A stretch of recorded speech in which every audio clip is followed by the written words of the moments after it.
The Basilica of Santa Maria Maggiore had never been so silent. Its ancient stones seemed to hold their breath, cloaked in a reverent stillness after the funeral of Pope Francis, the beloved shepherd of the Roman Catholic Church. Hours had passed since the final rites.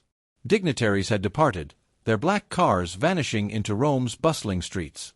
The last whispered prayers faded into the cool air, leaving only echoes in the vast, shadowed halls. Beneath the gentle gaze of the Virgin Mary, in a quiet corner between the Cappella Palatina and Cappella Sforza, lay the Pope's resting place. Not in the gilded tombs of the Vatican, but here, in a simple marble sepulchre, humble, just as he had lived. Outside, life continued, unaware. But inside the basilica, time seemed suspended in the golden light that streamed through towering stained-glass windows. In that sacred silence, a small figure remained, a dog, curled tightly against the cold marble floor. He was no noble breed trained for ceremony, nor a pet with a name tag. He was a stray, an aging mutt with patchy gray fur and sorrow-clouded eyes. His name, known only to the man entombed before him, was Amigo.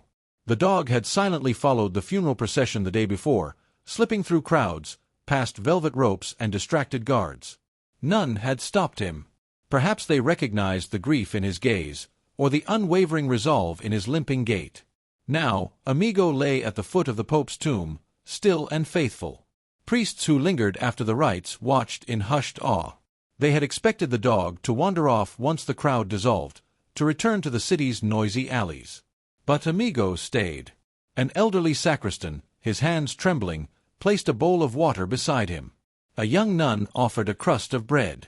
Amigo sniffed politely, lapped once at the water, and returned to his vigil, nose resting on the marble, as if shielding it from the world. The chill seeped into his frail body, but he did not move. In his quiet, instinctive way, he knew he was meant to be there. Evening descended. The great bronze doors closed with a heavy echo, sealing the basilica from the world.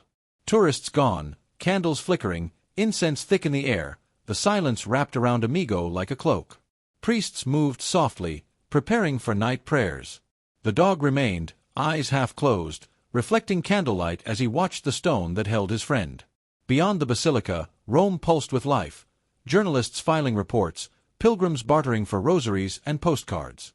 But within these walls, another story was unfolding. Whispers of Amigo's vigil passed through sacristies and cloisters. "The dog won't leave," a young altar boy murmured in awe. "He's guarding the Holy Father." Father Lorenzo, the basilica's stern rector, frowned. The dog's presence, though touching, was against protocol. Yet when he approached the tomb, Lorenzo faltered. Amigo's small body, dwarfed by marble grandeur, stirred something deep within him. Their eyes met, not with defiance, but with silent pleading. The priest turned away, throat tight. "Let him be," he said softly. Night deepened. The stained glass darkened. Amigo shifted, joints aching. He remained. Flickers of memory, scraps offered in a courtyard, a warm voice calling, "Amigo," a moment of being seen not as a stray, but as a soul, passed through his mind.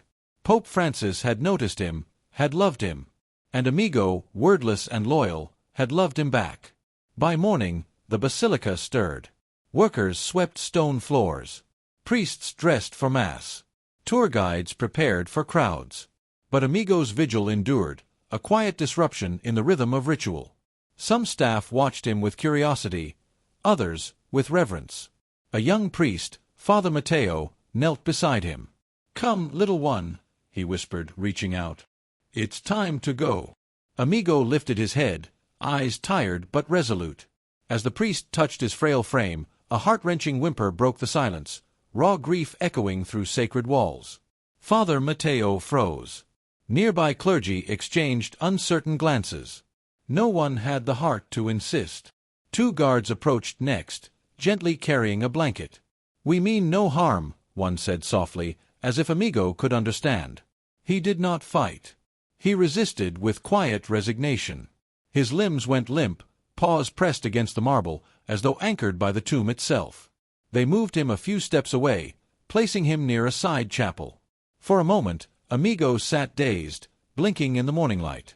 Then, with slow, painful determination, he rose. Frail, cold, and hungry, he limped back to the tomb. Step by step, his will pulled him forward. The guards stepped aside, defeated. In the shadows, Monsignor Rossi, an elderly canon, watched with tear-filled eyes. "Leave him," he whispered. "There's no greater prayer than the one he offers." Word of Amigo's vigil spread beyond the basilica. Pilgrims gathered at the gates, their faces pressed to iron bars. One woman lit a candle, her hands trembling. "For the dog," she murmured, her voice breaking. Others followed. And soon, a sea of candles glowed in the courtyard, their flames flickering gently in the dawn like silent prayers whispered to the heavens. Journalists, drawn by instinct and softened by the unfolding scene, scribbled notes with uncharacteristic reverence as the tale of the stray dog who refused to leave Pope Francis's side spread beyond Rome, touching hearts across the world. Inside the basilica, its ancient rhythm faltered as the rector, torn between tradition and compassion, summoned a meeting in a side chapel. Cardinals in crimson robes whispered amongst themselves. "He cannot stay forever," one declared, but Cardinal Montini, who had known Pope Francis well, replied solemnly, "And what is reverence, if not a soul refusing to abandon love?" The decision, quiet and profound, was made. The rector gave a gentle nod to the guards and said, "Let him stay as long as he needs." Amigo, unaware of debates and decisions, shifted in his sleep, curling closer to the tomb, his breath shallow and his body weakening by the hour, yet his vigil endured. Outside, the crowd thickened. Pilgrims, tourists, and locals stood shoulder to shoulder, their candles forming a quiet constellation of light. A young girl whispered to her mother, "Is the dog an angel?" And her mother, eyes filled with tears, had no answer. The bells of Santa Maria Maggiore tolled, not with triumph, but with a mournful cadence that echoed through Rome's streets, and the city, in its heart, wept. As noon approached, the basilica's doors opened wider, allowing a few to witness the vigil. They stood in reverent silence, their steps soft against the marble. One priest, overcome, leaned against a column and murmured, "He's doing what we all wish we could, but we are too proud, too afraid." Amigo, now barely moving, rested his head on the marble edge, his story flowing across the globe.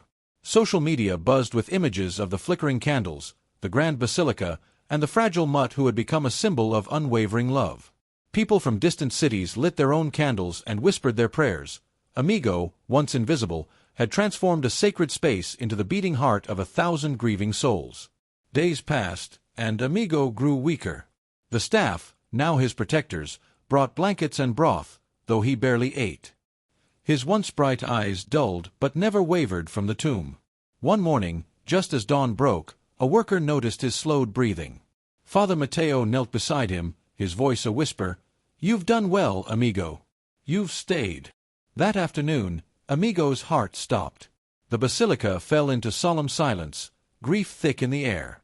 The staff wrapped his body in a white cloth and laid it gently in a wooden box. The rector, voice trembling, led a prayer for "a faithful friend who showed us that love endures." A simple, elegant plaque was placed at the base of the tomb.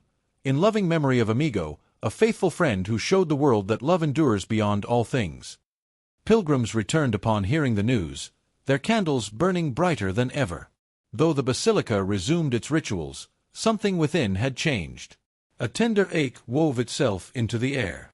Visitors paused upon entry, sensing something sacred in the silence. Amigo had fulfilled his mission. He had loved, and he had stayed, reminding the world that true devotion outlives even death. In the days that followed, Rome felt subtly altered. Amigo's tale, now a quiet legend, softened the city's edges. Pilgrims came not just for the basilica's grandeur but to touch the small plaque, to trace its words.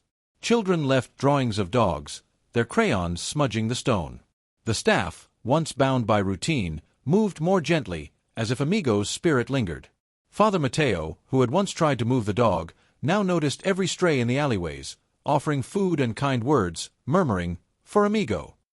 Monsignor Rossi often sat by the tomb at dusk, his prayers intertwined with memories of the dog's strength. Even the stern rector, Father Lorenzo, changed. He ordered the gates to remain open longer so pilgrims could light their candles deep into the night. Amigo's legacy stretched beyond Rome. In Argentina, a priest told his congregation of the dog who loved a pope.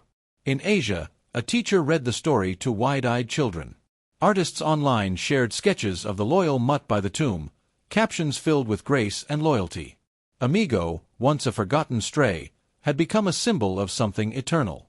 The basilica itself seemed to remember him. The dawn's golden light lingered on the tomb a little longer, and the incense curled with newfound warmth. Visitors spoke of a presence they couldn't name, a sense of being held by something greater. Once a monument of power, the basilica had become a sanctuary of the heart. Months later, a small ceremony was held, and the rector unveiled a second plaque outside, near the courtyard where the candles had once glowed.